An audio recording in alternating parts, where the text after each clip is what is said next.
Arrête de vouloir gérer tes émotions. Tu n'as pas besoin de gérer tes émotions pour manger normalement et pour arrêter de manger émotionnellement.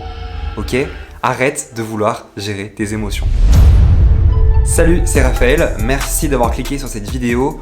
Aujourd'hui, je vais t'expliquer que ce n'est pas en gérant tes émotions que tu vas apprendre à remanger normalement et que ce ne sont pas tes émotions qui te poussent dans des galères alimentaires, à te suralimenter constamment. C'est plutôt la manière dont tu réagis à ces émotions qui fait que tu es enfermé dans un cercle de galères avec la nourriture et le poids. Si tu ne me connais pas, moi je suis un ex-mangeur compulsif, un ex-mangeur émotionnel. C'est comme ça que je me définissais avant. Si tu me demandais quelle était ma situation avec la nourriture avant, je t'aurais dit moi je mange mes émotions à la moindre mauvaise note, au moindre coup dur, à la moindre difficulté. Dès que la vie devient un petit peu folle, je me jette sur la nourriture, je suis un mangeur émotionnel. C'était l'étiquette que je m'étais gravée au plus profond de moi et j'étais convaincu d'être un mangeur émotionnel. Et je me disais que si je voulais résoudre mon problème avec la nourriture, je devais résoudre mes problèmes émotionnels, résoudre mes émotions parce que mon problème dans ma vie, c'était mes émotions qui me faisaient dévorer tous mes placards à dessert. Aujourd'hui, ça fait bientôt 5 ans que je suis guéri et libéré de la nourriture, que j'ai un rapport sain et normal, que je suis un mangeur normal,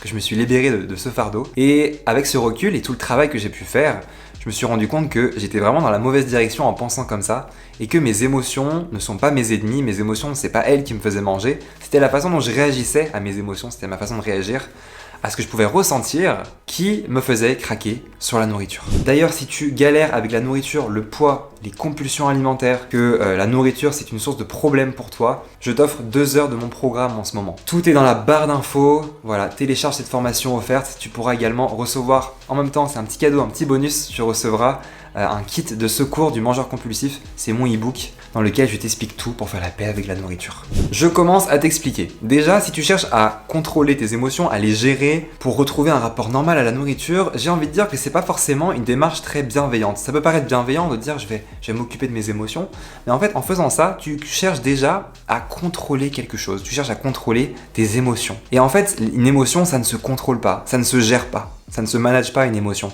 ça s'écoute, ça s'accueille, ça entre en toi, c'est là, c'est un message. C'est comme une notification en fait, qu'on doit entendre, qu'on doit chercher à analyser, à comprendre, mais sans trop de prise de tête. C'est surtout en fait quelque chose qu'on doit venir accueillir, plutôt qu'on doit venir contrôler ou gérer. Les problèmes qu'on a avec la nourriture, c'est justement souvent des problèmes de contrôle. On cherche à tout contrôler, tout doit être sous contrôle, sinon notre sentiment de sécurité interne, notre paix intérieure, elle est compromise. Donc si on cherche à contrôler nos émotions, c'est un peu compliqué et on peut vite tomber dans cette mentalité de contrôle. Et surtout, je pense que quand on a cette démarche, et très souvent quand on cherche à gérer ses émotions pour gérer son alimentation émotionnelle, on cherche à manger moins. Notre but derrière tout ça, c'est pas vraiment de faire la paix avec soi, de retrouver cette paix intérieure. Il y a quand même cet objectif de je vais faire la paix avec mes émotions, je vais plutôt gérer mes émotions pour manger moins. Le but c'est je ne veux plus manger.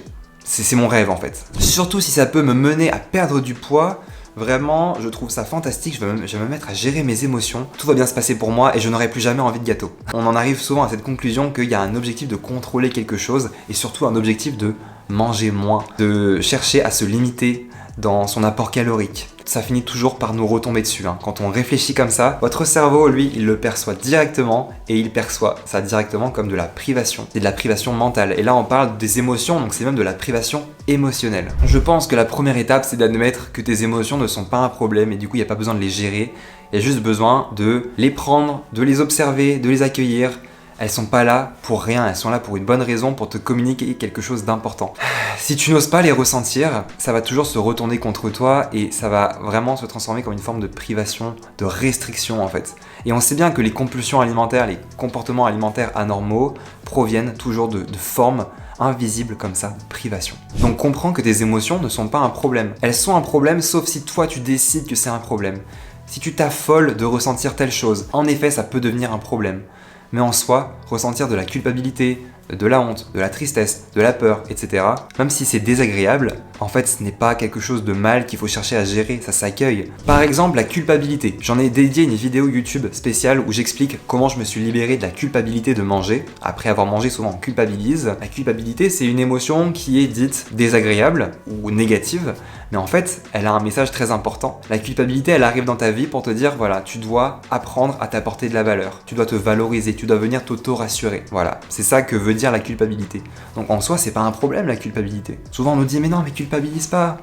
Pardon, mais si, on a le droit de culpabiliser. C'est juste que ça dépend comment on va réagir à la culpabilité. Soit on s'affole et on s'en veut encore plus et on commence à s'auto-juger, à s'auto-critiquer, à tomber dans une dynamique d'auto-jugement qui va vraiment être une forme de privation, une privation mentale. Soit on se dit, ok, là je ressens de la culpabilité, je vais la vivre cette culpabilité, je vais la ressentir et puis je vais chercher à m'apporter de la valeur et à travailler sur mon estime personnelle. Je t'invite vraiment à aller voir cette vidéo, elle est disponible sur ma chaîne. D'ailleurs, n'oublie pas de t'abonner à cette chaîne YouTube pour ne pas manquer les futures mises à jour. Il y a plein de vidéos qui sont postées très régulièrement sur la chaîne pour t'aider à faire la paix avec la nourriture et pour retrouver un rapport normal à la nourriture. C'est pour te dire que tes émotions, qu'elles soient agréables ou désagréables, tu n'as pas besoin de les gérer. Arrête de me dire, Raphaël, j'arrive pas à gérer mes émotions, il faut que je gère mes émotions. Souvent, on fait ça dans une dynamique de contrôle, on cherche à contrôler quelque chose, où on espère manger moins, on espère contrôler son appétit. Et donc, c'est pas si bienveillant que ça, au final. Et ça, un mangeur normal ne réfléchit pas comme ça. C'est une mentalité et un mindset d'un mangeur compulsif, d'un mangeur anormal, en fait.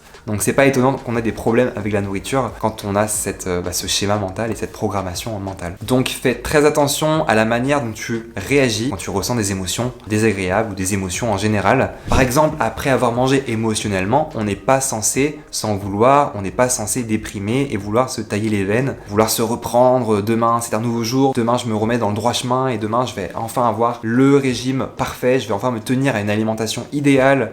Quand on ressent ça après avoir mangé émotionnellement, ce n'est pas de l'alimentation émotionnelle, c'est tout simplement de la culpabilité qu'on a mal accueillie et c'est une forme de privation en fait, et c'est pas ça l'alimentation émotionnelle, c'est plutôt de l'alimentation compulsive, ça, et de l'alimentation coupable. Sur mon compte Instagram, j'ai fait 2 posts où je t'explique vraiment la différence entre une alimentation compulsive et une alimentation émotionnelle. Donc pareil, viens me suivre sur Instagram, tu retrouveras plein de ressources pour faire la paix avec la nourriture, pour retrouver un rapport normal, sain et serein à la nourriture. Je t'attends sur Insta. Donc voilà, pour en revenir aux émotions et à l'alimentation émotionnelle, retiens que manger émotionnellement, c'est normal, qu'on devrait banaliser ça, que plus on accepte de manger émotionnellement, qu'on trouve que c'est ok, qu'on accepte ça, et moins on mange émotionnellement. Moi, je suis un mangeur sain, un mangeur normal. J'ai fait la paix avec la nourriture et il m'arrive encore de manger émotionnellement. Et quand je le fais, j'ai le sourire, ça me fait du bien, je sais que j'en avais besoin et j'ai totalement normalisé ça dans ma vie, ce qui fait que ça m'arrive très rarement maintenant. Voilà, parce que je l'accepte. Je ne fais plus une dépression et où je déprime pas en fait après avoir mangé émotionnellement en fait. J'espère que cette vidéo t'a aidé. Pense bien à télécharger ma formation offerte. Je t'offre 2 heures de mon programme. Passe dans la barre d'infos. Pense à t'abonner à cette chaîne YouTube, à laisser un pouce bleu pour soutenir cette chaîne et me soutenir moi. Ça fait toujours très plaisir. N'oublie pas de passer dans les commentaires pour me donner ton point de vue, pour me dire si tu as appris quelque chose aujourd'hui. Ça me ferait très plaisir de te lire et de te répondre. Et puis c'est tout. Je te dis à très bientôt dans une prochaine vidéo. À tout de suite sur Instagram. Ciao.